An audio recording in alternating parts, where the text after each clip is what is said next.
Today we are going to see about power, energy and power factor in AC electrical circuit. See, power. What is power? Power means it is a rate of energy consumed in an electrical circuit. See, the unit of power is watts. Formula for power in AC circuit is P is equal to VI cos theta. There are three different powers in AC circuit. First one is real power, next one is reactive power and the last one is apparent power. Real power means it is the power that is used to do work on the load. The unit of real power is Vrms Irms into cos theta.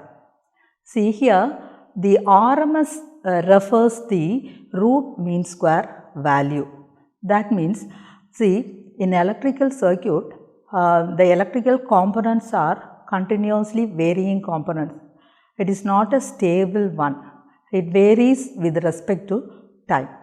Figure shows the electrical components diagram. See, at time t is equal to 0, its value, it may be voltage or current, its value is 0. At time t is equal to b, its value is maximum, that is, it reaches its maximum value. That value is called peak value. At time t is equal to c, it will be 0, and again it increases negatively and so on. So, we cannot take any particular point as a voltage or current value. So, we go for the RMS value. So, we can easily find the RMS value from the peak value. Vrms or Irms is equal to 0.707 into V peak or I peak. Peak value is the maximum value of an electrical quantity during one complete cycle. The unit of real power is kilowatts. Next one is reactive power. There are three types of loads in electrical circuit, which are the resistive load, the inductive load and the capacitive load. The capacitive loads are always generates the reactive power, and the inductive loads are always consume the reactive power.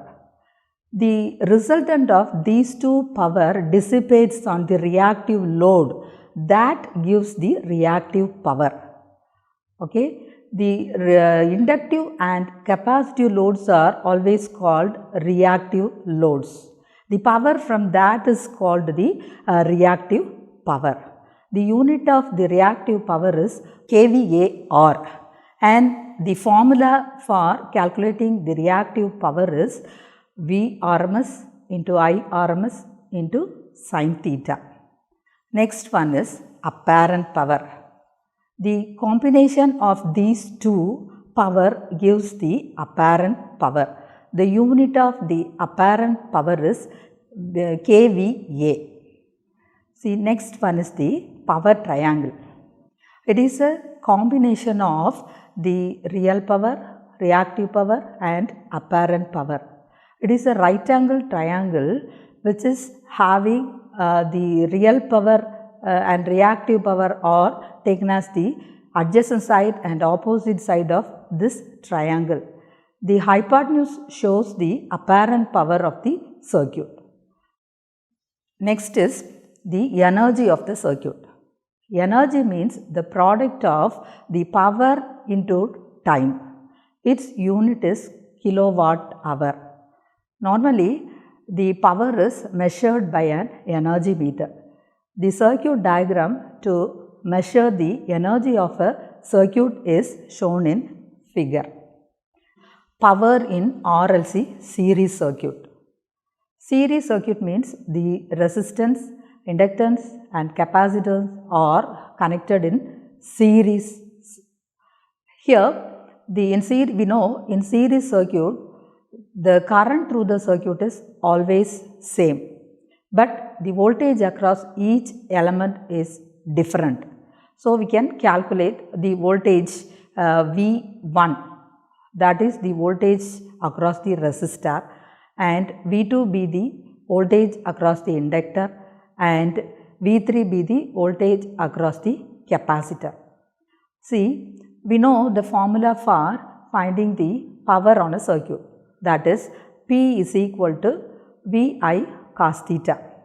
V be the voltage and I be the current through the circuit, and cos theta be the power factor of the circuit. Now, we are going to find the power factor of the circuit. Cos theta is equal to R by Z. Z is equal to root of R square plus XL difference XC. Here the XL be the inductive reactance and XC be the capacitive reactant. Suppose in a circuit, if XC is greater than XL, then the circuit is having a power factor of leading power factor.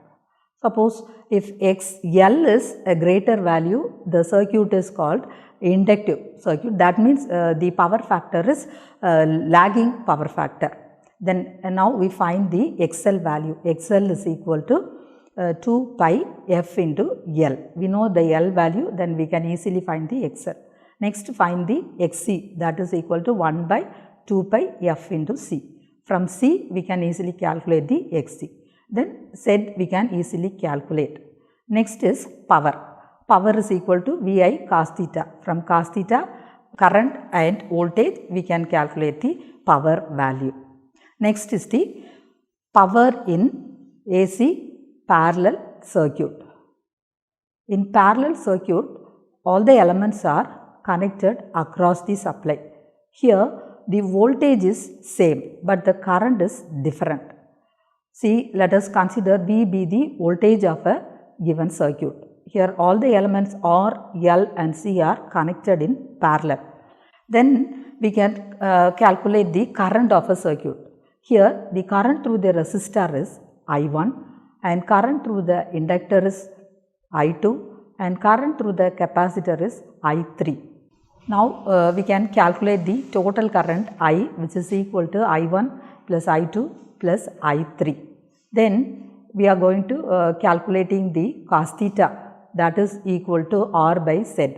We know the value of Z, that is the formula is Z is equal to root of R square plus XL difference XC. Then find the power. Power P is equal to VI cos theta. So all the known values we can easily calculate the power. Now we are going to calculate the vector diagram of the given circuit. See, here V be the voltage of the given circuit. This can be taken as the reference vector. See, here we have three components. One is resistance, next one is inductance, and the last one is capacitance. The current through the resistance is always in phase with the voltage. So the vector is drawn over that reference line vector, that is V. So next is the current through the inductor IL.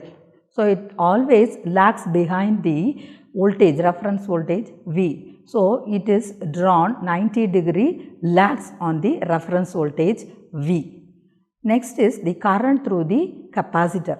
It always leads the reference voltage by an angle of 90-degree. So it is away from the inductor current, opposite direction of the inductive current. So the resultant of the current I1 and I2 minus I3 be the total current IT. Here we have one more quantity in the vector diagram, that is I2 minus I3. That is the difference between the current through the inductor and the current through the capacitor. Students, I hope that you all have enjoyed the class so far, and see you in the next class. Thank you.